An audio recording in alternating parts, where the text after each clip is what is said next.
Noticias de hoy Ecuador 27 de noviembre 2018 /vertical llaman a juicio a Rafael Correa por el caso del secuestro de Fernando Balda. El expresidente de Ecuador Rafael Correa fue llamado a juicio por la justicia de su país este miércoles como supuesto autor de secuestro. Durante la audiencia preparatoria de juicio que duró 3 horas en la Corte Nacional de Justicia, la jueza penal Daniela Camacho acogió el pedido de la Fiscalía y dictó auto de llamamiento a juicio en contra de Correa y 3 procesados más en calidad de autores del delito de secuestro al activista político y opositor Fernando Balda. Un hecho ocurrido en el 2012 en Bogotá, Colombia. Sin embargo, la jueza Camacho suspendió el proceso en contra del exmandatario Correa hasta que sea detenido o se entregue voluntariamente a la justicia. Previo a la audiencia, la jueza informó que no había recibido de forma oficial ningún pronunciamiento de la Interpol sobre el pedido de difusión roja que solicitó en julio para lograr la captura de Correa, quien reside en Bélgica desde el año pasado.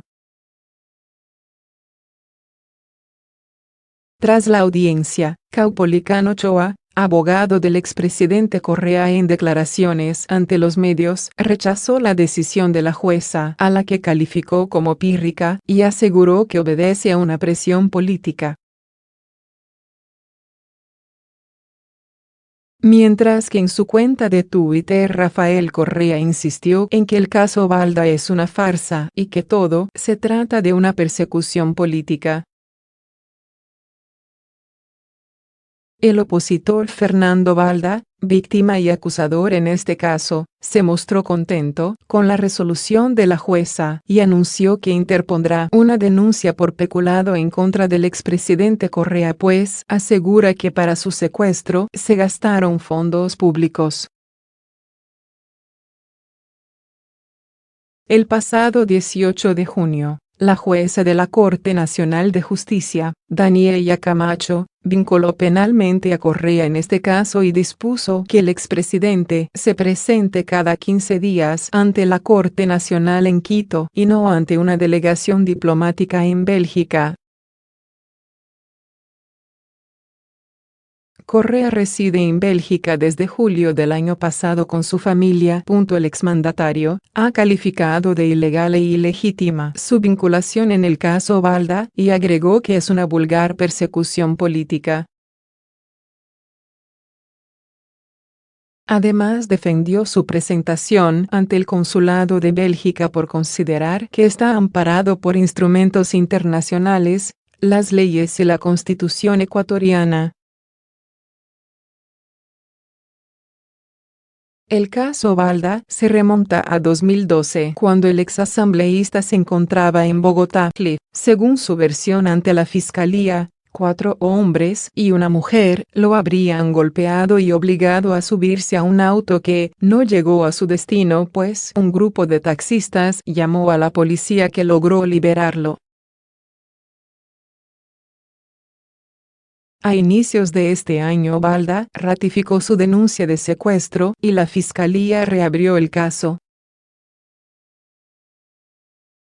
Según la investigación del fiscal general Paul Pérez, existen suficientes elementos para vincular a Rafael Correa, como la existencia de órdenes dentro de una cadena de mando y las versiones de 3 exfuncionarios del gobierno de Correa que están detenidos por este caso.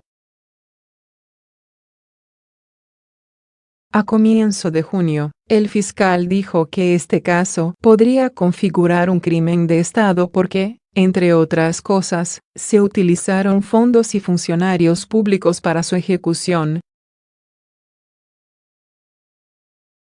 El opositor Fernando Balda constantemente señaló a Rafael Correa como responsable directo de una operación para espiar a sus opositores y a periodistas a través de la Secretaría de Inteligencia, que fue creada mediante decreto firmado por el mismo Correa en 2009. La Secretaría se constituyó como una entidad adscrita a la Presidencia de la República para tareas de inteligencia y contrainteligencia. Correa ha rechazado los señalamientos de Balda y niega haber participado en tareas de espionaje a opositores. En 2015, la justicia de Colombia condenó a 5 años de prisión a 4 personas declaradas culpables de ser autores de secuestro simple atenuado en este caso. Ecuador, muy cerca de pedir un salvataje al Fondo Monetario para enfrentar la crisis. El gobierno de Ecuador está cada vez más próximo del Fondo Monetario Internacional, FMI. Por estas horas, la administración encabezada por Lenín Moreno analiza las vías de acercamiento con el organismo internacional para poder entablar un acuerdo definitivo de salvataje ante la retracción económica que enfrenta el país. El ministro de Economía y Finanzas ecuatoriano, Richard Martínez, tendió no solo los primeros puentes con el organismo, sino que consultó además a pares regionales respecto a los acuerdos que alcanzaron en los últimos meses e interiorizarse en los pedidos y metas que exigieron desde el fondo, de acuerdo a fuentes consultadas por Infobae. La intención de Quito es que el fondo acceda a un convenio de similares características al que comprometió a la Argentina recientemente, cuyo principal requisito es el equilibrio de las cuentas fiscales. La caída del precio del barril de crudo y la sobreestimación hecha por la actual administración ecuatoriana respecto a los números de la actividad generaron una severa recesión económica. Los especialistas ven como única salida un salvataje económico al fondo que dé previsibilidad a los mercados externos. Los datos de la realidad aumentan la presión sobre el gobierno que necesita conseguir el financiamiento necesario para cubrir el déficit fiscal y las amortizaciones de la ya existente deuda. Además, el escenario interno no es el más alentador. Tanto las empresas estatales como privadas no ven con buenos ojos ser quienes deban continuar financiando al fisco, situación que se haría insostenible para 2019.